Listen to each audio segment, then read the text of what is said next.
At sinusuportahan ko ang panawagan ng ating mga resource persons na pababain ang buwis sa langis.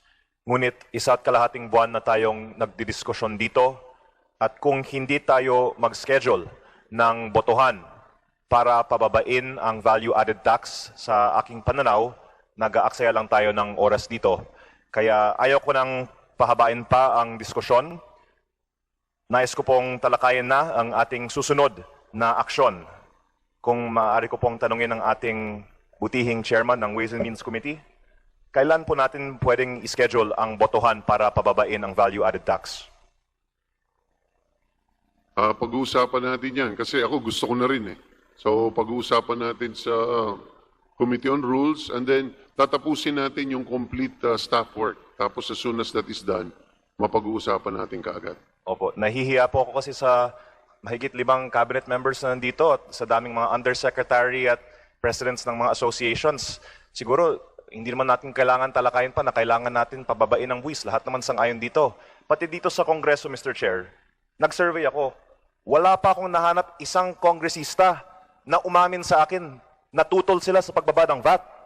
Tinanong ko si Manong Rufus. In favor. Si Congressman Yap. In favor. Huwag mo na isa-isahin, sayang oras mo. Si Congressman Tino, in favor. Nag-roll call voting na tayo dito, Chair. Maraming mapagkunwari dyan, ha? Wawarningan lang kita, ha?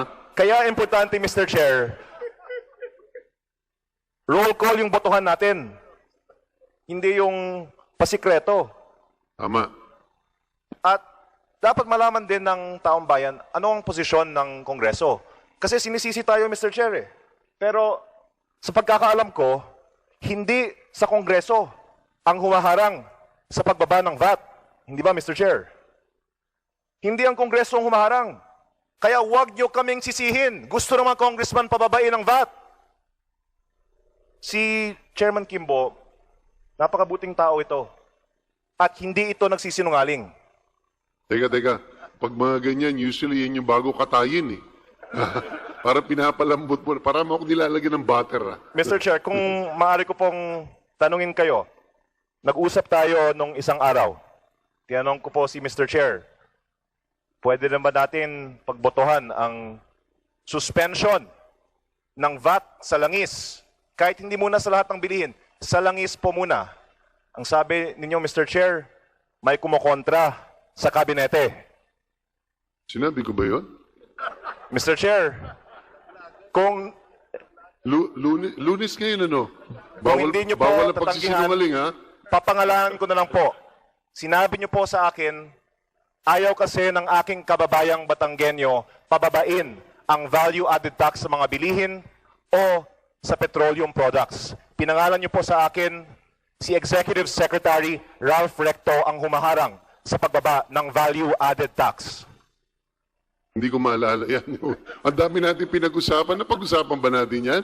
Opo, Mr. Chair. No, but levity aside, I think the question should be addressed to our economic managers because I think it's a very pressing matter, a pressing issue. Mr. Chair, I think yung Department of Finance kasi nagpahayag na ng kanilang posisyon. Natutol nga sila sa pagbaba ng value-added tax. At ang gusto kong igit dito, yung separation of powers. Kasi ang Kongreso ay hindi naman dapat sunod-sunuran lamang sa ehekutibo. Kung gusto nating ipasa ang pagbaba ng VAT, hindi natin kailangan sundan ang rekomendasyon ng position paper ng Department of Finance na pinirmahan ni then Secretary Ralph Recto. Tama po, Mr. Chair. Hindi natin kailangan sundan ang DOF. Well, paalala ko lang uli, Kong Lean, nakapangalan ng aking paboritong anak. Ha? Ang Secretary ng Finance ngayon ay hindi na si... Opo, pero inamin niyo sa akin, Mr. Chair, dahil siya ay Executive Secretary, nilalalim mo lang ang aking puwagbulgar ng ating confidential na diskusyon.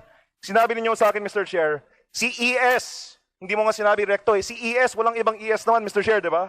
No, but in all Ay seriousness... ayaw na ibaba ang VAT. Mr. Chair, I would just like to put it on the record. Totoo ba ang sinasabi ko na nag-usap tayo tungkol sa pagtutol ni ES sa pagbaba ng VAT o hindi? Mr. Chairman, point of order. I'm sorry, gusto ko Ikaw na lang bang ginigrill? linawin, Ikaw hindi na po ako tinatanong? nagsisinungaling dito. Totoo ba o hindi na si ES ay nagpahayag ng kanyang pagtutol sa pagbaba ng VAT? Sa pagkakaalam ko, malinaw na malinaw dito, Kong Lean, na marami sa mga cabinet members natin, hindi lang siya, all our economic managers have put their position na tutol sila sa pagbaba ng VAT. Sabi ni Secretary Balisacan last week, pabor siya. Kaya wag natin ilaglag si Secretary Balisacan. Hindi niya sinabi yun. Ang sinabi Mas niya progresibong buwis dapat. ang sinabi niya is kailangan natin balansin at makita kung ano magiging Pero epekto. ang sinabi niya, kailangan mas progresibo ang buwis. And I'm sorry that I'm discussing the approval of a measure in front of our resource persons, pero in all honesty, I find it a waste of our time to keep on listening to people recommending that we suspend taxes. Congress passed a law to suspend the excise tax on petroleum products almost a month ago. And today, we have not yet seen a suspension on diesel. Siguro ang susunod na panukalang batas, Mr. Chair, hindi na authorizing the President to exercise a suspension of the tax. Siguro, Mr. Chair, dapat ang Kongreso na ang magdesisyon sa pagbaba ng VAT. At bago ako magtapos, gusto ko lang pong linawin for the record, Mr. Chair. Isatabi na natin yung posisyon ng ibang mga miyembro ng kabinete. Totoo ba o hindi na minsan nagpahayag si Secretary Ralph Recto ng kanyang pagtutol sa pagbaba ng VAT? Totoo pa ba o hindi? Alam ko on paper malinaw sa DOF ang kanilang hesitation or at least pagtutol sa reduction ng VAT. At ang aking panawagan na lang po ay simple. Ang Kongreso ay hiwalay sa ehekutibo.